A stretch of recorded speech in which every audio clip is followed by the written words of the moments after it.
Episode 25. The three psychic pieces meet by accidental and voluntarily combine. Yetin was forced to finish eating the longevity noodles that Ruching had prepared for her, and then went to deal with Lamu, who did not expect that Lamu also prepared longevity noodles for her as a birthday gift. The shop waiter came to tell Yetin that Wonrun was looking for her just now, and when he saw the red hair and sharp eyes behind Yetin, he mistook it for Wonrun. Yetin saw the real Wonrun going downstairs. In order to prevent him from bumping into Wuching and Limu, Yetin went to mediate with Wonrun again, and was almost discovered by Wuching. She finally coaxed Wonrun back to the room, and both Lamu and Wuching came looking for her again. Yetin reluctantly put down the gauze curtain, and performed a dance on stage to divert their attention. The three pieces of spiritual consciousness did not inherit half of the intelligence of Xuanchang Shenjun, and they were played around by Yi Tan, but they didn't meet each other. Qing Heng waited for the opportunity. When the time comes, Qing Heng casts a spell to make the plaque on the top fall off. In order to save Yi Tan, the three of them all rush to the stage to save Yi Tan, and the three meet unexpectedly.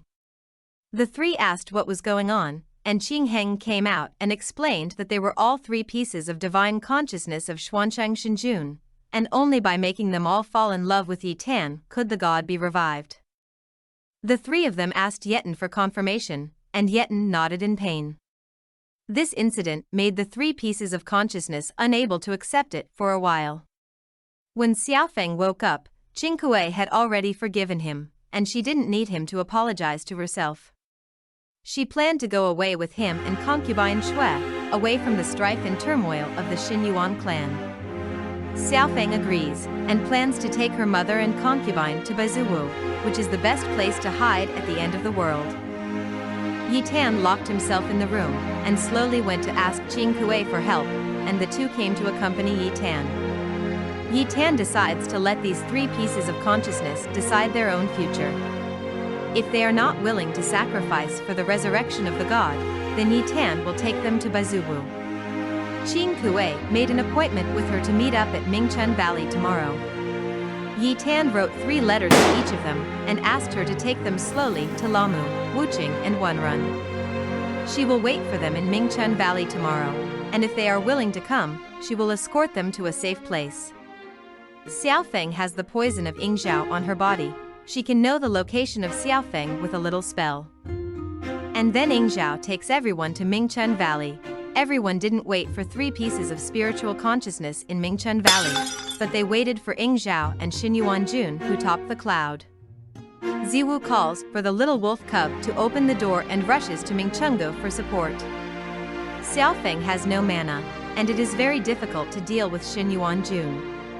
It is obvious who is stronger and who is weaker between the two sides. The 3 pieces of spiritual consciousness have also come, but they have not fit together, and they still cannot resist the powerful hero. Yi Tan, in order to save them, he was hit by Yingzhao and fell into a coma. Because of this, Lamu, Wuching and Wonrun united their minds and resurrected the Xuanchang god. After Xuanchang was resurrected, he easily wiped out Xinyuan Jun. Yingzhao couldn't beat him. Dingyun died to save his mother.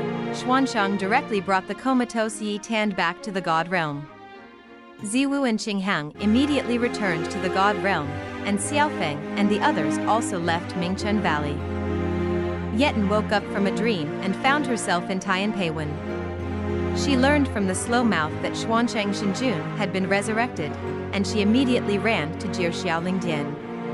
Xiaodian Yuqin claimed in front of everyone that he didn't remember anything about the lower realm, and that he was still the original Xuanchang god. Yi Tan ran towards him. He supported Yi Tan, who was about to fall, but the next moment he reprimanded Yi Tan. Seeing this, the heavenly emperor smiled. The sun died, and Yingzhao was very sad. She begged King Li to send troops to attack the heaven immediately.